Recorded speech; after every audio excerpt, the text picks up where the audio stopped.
A lot of people find sales, well, really intimidating.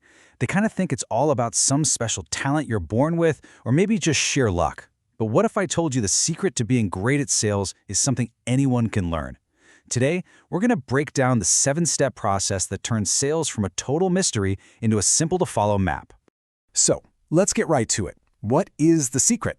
What really separates the top performers, the ones who consistently crush it, from everybody else? Is it just, charisma? Some natural gift of gab? The answer to this one question, it unlocks everything. And the answer came when a salesperson who was really struggling went up to a top performer and just asked for his secret. The response he got, it wasn't some kind of magic trick. It was something so simple, yet it completely changed his career. He just said, there's a process, a logical process of selling.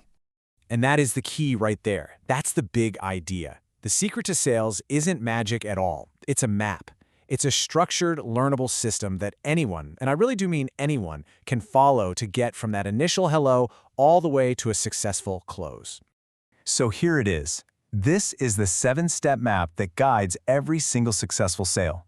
First, you prospect. Then, you build rapport and identify needs. From there, you present, answer objections, and close the sale. And finally, the step that really makes you a pro. You get resales and referrals. Let's dive in. Okay, so we're going to start with the first 3 steps. I like to call this building the foundation. And this part is absolutely crucial because, believe it or not, the most important work in any sale happens before you even start talking about your product. All right, first up is step 1. Prospecting. Now, this is not about just making 100 random calls and hoping for the best. No, it's a discipline. It's the discipline of focusing all your energy on speaking to the right people, the ones who are most likely to actually need and want what you have to offer. So, once you've found the right person to talk to, step 2 kicks in, and it's all about that human connection. You have to build rapport and trust. Just remember this, people don't really buy from a faceless company. They buy from a person they know, a person they like, and a person they trust. And this isn't about manipulation. Not at all. It's about making a genuine connection. And that brings us to step 3, which is the final critical piece of our foundation. Identifying needs. This is the art of asking really good questions, and then, and this is the important part, actually listening to the answers. Why? Because you can't possibly solve a customer's problem if you don't know exactly what that problem is. Okay, so with that solid foundation in place, you've prospected, you've built rapport, and you understand their needs. Now it's time to move into the next phase, making the pitch. This is where you connect their problem directly to your solution.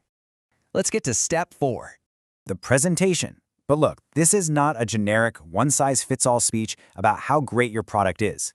A great presentation is tailored. It's a demonstration that shows exactly how your solution solves the specific needs that you just uncovered. It's like finding the perfect key for their specific lock. Now, what's really interesting about step 5 is how it totally reframes a fear that holds so many people back. And that is answering objections. Here's the huge mindset shift you need to make. Objections are not rejection. They are not a no. They're actually requests for more information. Think about it. An objection is a buying signal. It means the person is engaged, they're thinking seriously, and they just need a little more clarity before they can move forward. And all of this leads to that moment of truth, the point where everything you've done comes together. Step 6, closing the sale. If you've done the first 5 steps correctly, this isn't some high-pressure, awkward moment. It shouldn't be. It's simply the logical, natural conclusion to a really helpful conversation. You've built trust, you've identified a need, you've presented the solution, so agreeing to move forward just makes sense. But hold on, the work isn't over. The absolute best salespeople know that closing the sale isn't the finish line. We're now entering what is honestly the most profitable phase, beyond the first sale. This is all about turning a single transaction into a customer for life. And that brings us to step 7. This is the one that creates truly sustainable success and separates the good salespeople from the truly great ones. It's all about getting resales and referrals. A happy customer won't just buy from you again. They'll become your best advocate, your biggest fan. This is the ultimate payoff for doing the first 6 steps right, turning one single sale into a continuous stream of new business. So to wrap this all up, what are the key takeaways? Well, this 7-step process proves that sales isn't some mystical art. It's a logical, repeatable map. Real success is built on a foundation of trust and understanding, not on pressure tactics. And the real goal, it's never just about one sale. It's about creating a long-term relationship, taking it one logical step at a time. So I'll leave you with this question to think about. Now that you have the map, which single step, if you really truly focused on mastering it, could completely transform your results? Something to chew on. Thanks for joining me for this explainer.